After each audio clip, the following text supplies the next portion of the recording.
Hi, എല്ലാവർക്കും spoken English ക്ലാസ്സിലേക്ക് സ്വാഗതം.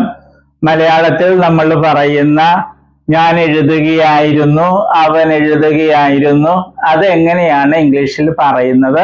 അതാണ് ഈ ക്ലാസ്സുകളിൽ നാം കാണുന്നത്. ഇതിനെ ഇംഗ്ലീഷിൽ പാസ്റ്റ് കണ്ടിന്യൂസ് ടെൻസ് എന്നാണ് പറയുന്നത്. എല്ലാ ക്ലാസ്സിലും പറയുന്നത് പോലെ ഈ പേരൊന്നും പഠിക്കേണ്ട കാര്യമില്ല. സ്കൂൾ സ്റ്റുഡൻസിനെ ഉദ്ദേശിച്ചാണ് ഇത് എഴുതി വച്ചിരിക്കുന്നത്. ഭാഷ പഠിക്കുന്നതിന് ഇതിൻ്റെ ഒന്നും ആവശ്യമില്ല. പക്ഷെ ഇതുണ്ടാക്കുന്ന രീതി നമ്മൾ അറിയണം. സബ്ജക്റ്റ് എന്ന് പറയുന്നത് അവൻ എഴുതുകയായിരുന്നു, അവനാണ് സബ്ജക്റ്റ്, ഹി. അതിന്റെ കൂടെ വാസ് അല്ലെങ്കിൽ വെർബ് വയ്ക്കും. വാസ് വെർബ് നമ്മൾ കണ്ടിട്ടുള്ളതാണ്. ബി എന്ന വെർബിന്റെ പാസ്റ്റ് ഫോമിലുള്ള രൂപങ്ങളാണ് വാസ് വേർ. വാസ് സിംഗുലർ ആണ്, വേർ പ്ലൂറലാണ്. അതിലേതെങ്കിലും ഒരെണ്ണം വയ്ക്കും. ഇവിടെ നമ്മൾ വാസ് ആണ് ഉപയോഗിക്കുക. അതിന്റെ കൂടെ വെർബിന്റെ ക്രിയയുടെ ബേസ് ഫോം വയ്ക്കും. ബേസ് ഫോമിന്റെ കൂടെ ING എന്ന് കൂട്ടിച്ചേർക്കും. ഇതിനെ ING ഫോം എന്ന് പറയും. റൈറ്റിംഗ്, ഗോയിങ്, കമ്മിങ് ഇങ്ങനെ കിട്ടും. ഈ രീതിയിലാണ് ഈ വാചകം ഉണ്ടാക്കുന്നത്. നാം രണ്ട് വാചകങ്ങള് കണ്ടു കഴിഞ്ഞു. ഐ വാസ് റൈറ്റിംഗ്, ഞാൻ എഴുതുകയായിരുന്നു. ക്വസ്റ്റ്യൻ വാസ് കൊണ്ടുവന്ന് മുന്നിലിടുന്നു. വാസ് ഐ റൈറ്റിംഗ്, ഞാൻ എഴുതുകയായിരുന്നു. ഇന്ന് നമ്മൾ കാണുന്നത് ഇതിന്റെ നെഗറ്റീവ് വാചകമാണ്. മലയാളത്തില് ഞാൻ എഴുതുകയായിരുന്നില്ല, ഞാൻ ഉറങ്ങുകയായിരുന്നില്ല, ഞാൻ പഠിക്കുകയായിരുന്നില്ല. ഇതെങ്ങനെ ഇംഗ്ലീഷിൽ പറയും? വളരെ എളുപ്പമാണ്. ഈ വാസ് റൈറ്റിംഗിന്റെ നടുക്ക് വാസിന് ശേഷം നോട്ട് എന്ന വാക്ക് വെച്ചാൽ മതി. I was not writing, I was not writing, ഞാൻ എഴുതുകയായിരുന്നില്ല. ഇവിടെ മറ്റൊന്നുകൂടി ശ്രദ്ധിക്കണം. വാസ് നോട്ടിന്റെ ഷോർട്ട് ഫോം ഉണ്ട്, വാസിൻഡ്, അങ്ങനെയും പറയാം. ഇത് രണ്ടും സ്പോക്കൺ ഇംഗ്ലീഷിൽ ഉപയോഗിക്കാം നമുക്ക്. മറ്റൊരു കാര്യം നേരത്തെ കണ്ടതാണ്. ഇവിടെ ഐ എന്നുള്ളത് സിംഗുലർ ആയിട്ടാണ് ഉപയോഗിക്കുക. ഇംഗ്ലീഷിലെ ഐ മിക്കപ്പോഴും ഞാൻ മിക്കപ്പോഴും പ്ലൂറലായിട്ടാണ് ഉപയോഗിക്കുന്നത്. ചില സ്ഥലങ്ങളിൽ ഐ ആം എന്ന് പ്രത്യേകമായിട്ട് ഉപയോഗിക്കും. ചില സ്ഥലങ്ങളിൽ സിംഗുലർ ആയിട്ട് ഉപയോഗിക്കും. ഐ, ഞാൻ. ഇവിടെ സിംഗുലർ ആയിട്ടാണ് ഉപയോഗിക്കുക. അത് മനസ്സിൽ സൂക്ഷിക്കുക. നമുക്ക് നോക്കാം. I wasn't writing a story. I wasn't അത് ഒരുമിച്ച് പറയണേ. അല്ലെങ്കിൽ I was not writing a story, അങ്ങനെ പറഞ്ഞു പഠിക്കണം. I wasn't writing a story, ഞാനൊരു കഥ എഴുതുകയായിരുന്നില്ല. അല്ലെങ്കിൽ I was not writing a story, ഞാനൊരു കഥ എഴുതുകയായിരുന്നില്ല. I wasn't reading a book, ഞാനൊരു പുസ്തകം വായിക്കുകയായിരുന്നില്ല. I wasn't cleaning the room, ഞാൻ റൂം ക്ലീൻ ചെയ്യുകയായിരുന്നില്ല. I wasn't cutting a tree, ഞാൻ മരം മുറിക്കുകയായിരുന്നില്ല. I wasn't doing the homework, ഞാൻ ഹോംവർക്ക് ചെയ്യുകയായിരുന്നില്ല. I wasn't teaching English, ഞാൻ ഇംഗ്ലീഷ് പഠിപ്പിക്കുകയായിരുന്നില്ല. ഹി വെച്ച് അവൻ, ഇതും സിംഗുലർ ആണ്. അവൻ, അയാൾ, അദ്ദേഹം, ഇതിനൊക്കെ ഹി എന്നാണ് ഇംഗ്ലീഷിൽ പറയുക. He wasn't writing a story, അവൻ കഥ എഴുതുകയായിരുന്നില്ല. He wasn't reading a book, അവൻ പുസ്തകം വായിക്കുകയായിരുന്നില്ല. He wasn't cleaning the room, അവൻ റൂം ക്ലീൻ ചെയ്യുകയായിരുന്നില്ല. He wasn't cutting a tree, അവൻ മരം മുറിക്കുകയായിരുന്നില്ല. He wasn't doing the homework, അവൻ ഹോംവർക്ക് ചെയ്യുകയായിരുന്നില്ല.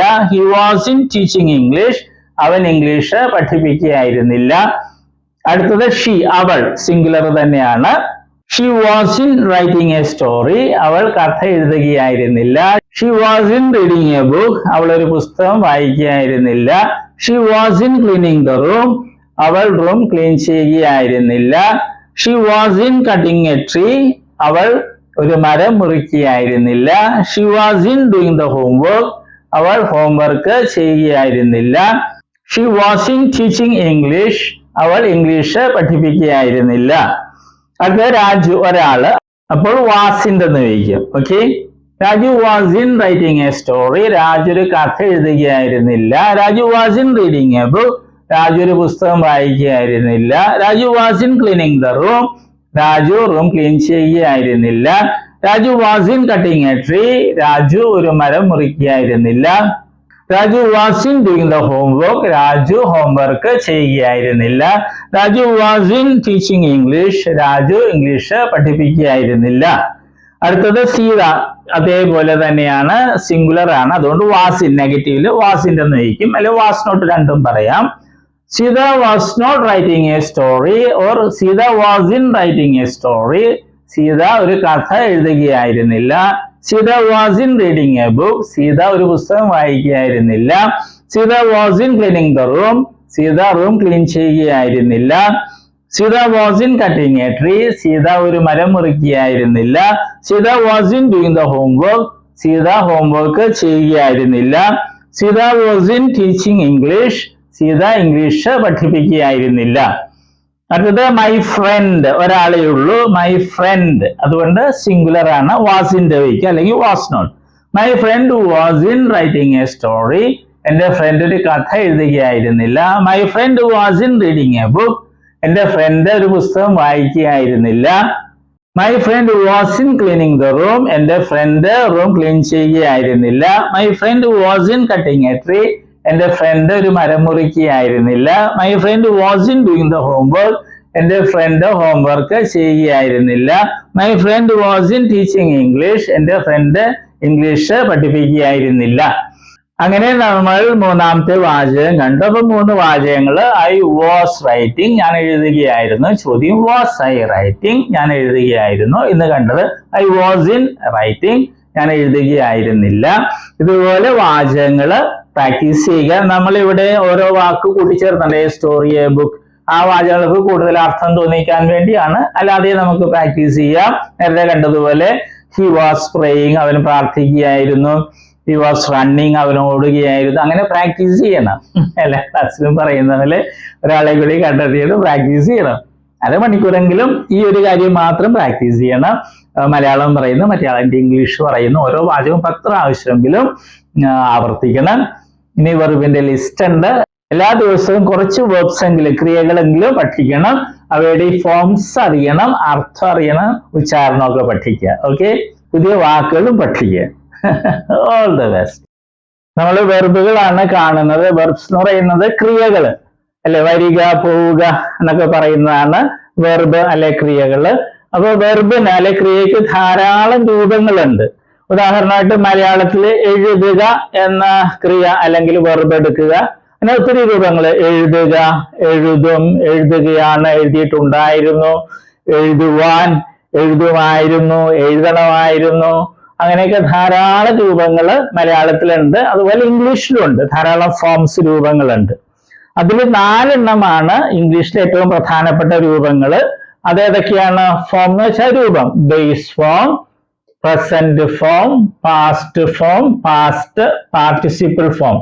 ഈ 4 രൂപങ്ങളാണ് ഏറ്റവും പ്രധാനപ്പെട്ടത്. കാരണം ഇംഗ്ലീഷില് എല്ലാ ടെൻസ് എന്ന് പറയുന്നത്, അത് മറ്റൊക്കെ ഉണ്ടാക്കുന്നത് ഈ 4 എണ്ണത്തില് ഏതെങ്കിലുമൊക്കെ ഉപയോഗിച്ചാണ് ടെൻസും മറ്റും ഉണ്ടാക്കുന്നത്. അപ്പൊ ഈ 4 എണ്ണം അറിഞ്ഞിരിക്കണം, എങ്കിലേ ഇംഗ്ലീഷ് സംസാരിക്കാനും എഴുതാനൊക്കെ സാധിക്കുകയുള്ളൂ.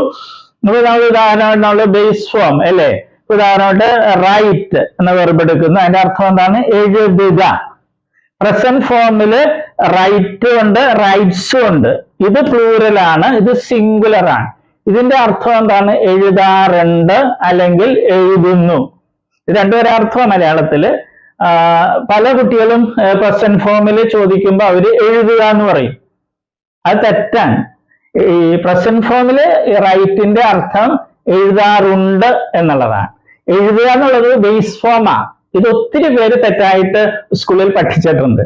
പാസ്റ്റ് ഫോമില് അതിന്റെ അർത്ഥം എന്താണ്? വാക്ക് എന്താണ്? റോട്ട്. അതിന്റെ അർത്ഥം എഴുതി എന്നുള്ളതാണ്. പിന്നെ പാസ്റ്റ് പാർട്ടിസിപ്പിൾ ഫോം ഉണ്ട്, അതിന്റെ റൈറ്റിൻ്റെത് റിട്ടൺ എന്നുള്ളതാണ് ആ ഫോം. അതിന് പല അർത്ഥങ്ങളുണ്ട്, മാറി മാറി വരും. പിന്നെ ഒരു കാര്യം നമ്മൾ അറിഞ്ഞിരിക്കുക, ഈ ബേസ് ഫോമും പ്രസന്റ് ഫോം പ്ലൂറലും, ബേസ് ഫോമും പ്രസന്റ് ഫോം പ്ലൂറലും ഇംഗ്ലീഷ് ഭാഷയിലെ വെർബുകൾക്ക് ഒരെണ്ണത്തിനൊഴികെ, ബി എന്ന വെർബിനൊഴികെ ബാക്കി എല്ലാ വെർബുകൾക്കും ഒരേപോലെയാണ്. സ്പെല്ലിങ്ങും ഉച്ചാരണമൊക്കെ ഒരേപോലെ തന്നെയാണ്. ഏത്? ബേസ് ഫോമും പ്രസന്റ് ഫോം പ്ലൂറലും.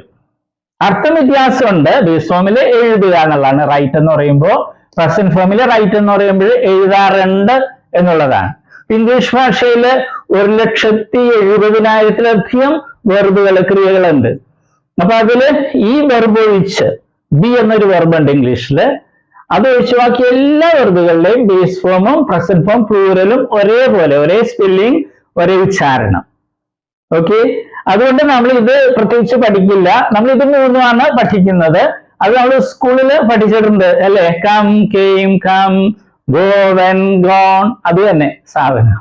പിന്നെ നേരെ ഒരു കാര്യവും കൂടി, ഇംഗ്ലീഷിൽ നേരത്തെ പറഞ്ഞു 1,70,70,000 വെർബ്സ് ഉണ്ട്. അതിൽ ഭൂരിഭാഗം വെർബുകളുടെയും ഈ പാസ്റ്റ് ഫോമും പാസ്റ്റ് പാർട്ടിസിപ്പിൾ ഫോമും ഉണ്ടാക്കുന്നത് ഈ പ്രസന്റ് ഫോമിന്റെ കൂടെ ഡി അല്ലെങ്കിൽ ഇ ഡി എന്ന് കൂട്ടിച്ചേർത്താണ്. ഒരിക്കൽ കൂടി പറയട്ടെ, ഇംഗ്ലീഷ് ഭാഷയിലെ ഒട്ടുമിക്ക വെർബുകളുടെയും പാസ്റ്റ് ഫോമും പാസ്റ്റ് പാർട്ടിസിപ്പിൾ ഫോമും ഉണ്ടാക്കുന്നത് ഡി അല്ലെങ്കിൽ ഇ ഡി എന്ന പ്രസന്റ് ഫോമിന്റെ ഈ പ്ലൂറലിനോടുകൂടെ കൂട്ടിച്ചേർത്താണ്. അല്ലാതെ കുറെ വെർബ്സ് ഉണ്ട്. അപ്പൊ പക്ഷെ അതാണ് നമുക്ക് ഒത്തിരി ഉപയോഗിക്കുന്നത്. അതിലൊരു ഒരെണ്ണമാണ് ഇത്, റൈറ്റ്, റോട്ട്, റിട്ടൺ. ഇത് മൂന്ന് രീതിയാണ്. റൈറ്റ്, ഇത് വേറെ രീതി, റോട്ട്, ഇത് റിട്ടൺ. ഓക്കെ, അപ്പൊ നമ്മൾ ഇത് മൂന്നും പഠിക്കുള്ളൂ. നേരത്തെ പറഞ്ഞതുപോലെ ഇത് പ്രത്യേകിച്ച് പഠിക്കേണ്ട കാര്യമില്ല, ബേസ് അർത്ഥം അറിഞ്ഞിരുന്നാൽ മതി. ഓക്കെ, ഇപ്പൊ കമ്മിന്റെ അർത്ഥം എന്ന് പറഞ്ഞാൽ വരിക. ബേസ് ഫോമിൽ കം എന്ന് പറഞ്ഞാൽ വരിക എന്നായിരിക്കും. പ്രസന്റ് ഫോമിൽ വരാറുണ്ട് എന്നായിരിക്കും അർത്ഥം. ഉച്ചാരണവും സ്പെല്ലിങ്ങും ഒന്ന് തന്നെ ആയിരിക്കും. അപ്പൊ നമ്മളിത് മൂന്ന് സ്കൂളിൽ നമ്മൾ പഠിച്ചിട്ടുണ്ട്. അത് ശരിയായിട്ടൊന്ന് മനസ്സിലാക്കണമെന്നേ ഉള്ളൂ. നമ്മളൊരു 16 ലിസ്റ്റ് വെർബുകൾ ഉണ്ടാക്കിയിട്ടുണ്ട്. ഏറ്റവും കൂടുതൽ ഉപയോഗിക്കുന്ന വെർബ്സ് ആണ്. ഇടിയും ചേർത്തതുകൊണ്ട് പിന്നെ ഈ പ്രത്യേകതയുള്ള വെർബ്സും ഉണ്ട്. അത് നമ്മൾ പഠിക്കണം.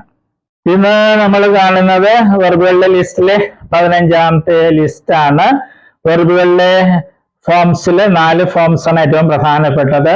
Base form, present form, past form, past participle form. കാരണം ഇവ ഉപയോഗിച്ചാണ് ഇംഗ്ലീഷിലെ ടെൻസുകളും മറ്റൊക്കെ ഉണ്ടാക്കുന്നത്. അപ്പൊ ഈ 4 ഫോം അറിയാതെ നമുക്ക് ഇംഗ്ലീഷ് നന്നായിട്ട് കറക്റ്റ് ആയിട്ട് സംസാരിക്കാനോ എഴുതാനോ സാധിക്കില്ല. മറ്റൊന്നുള്ളത് ബേസ് ഫോമും പ്രസന്റ് ഫോം പ്ലൂറലും ഒരേപോലെയാണ് ഇംഗ്ലീഷില്. ഒരു വെർബ് ബി ഒഴിച്ച് നമ്മൾ നേരത്തെ കണ്ടു.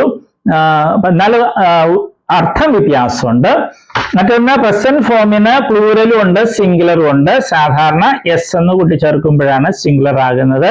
ആ ലിസ്റ്റിൽ ആദ്യം കാണുക, പ്രസന്റ് ഫോമിൽ ആദ്യം കാണുന്നത് പ്ലൂറലാണ്, രണ്ടാമത്തേതാണ് സിംഗുലർ. അർത്ഥം ഒന്ന് തന്നെയാണ്.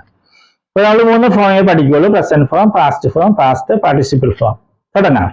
Lie, lay, lain, see, saw, seen, speak, spoke, spoken, steal, stole, stolen, wear, wore, worn, write, wrote, written.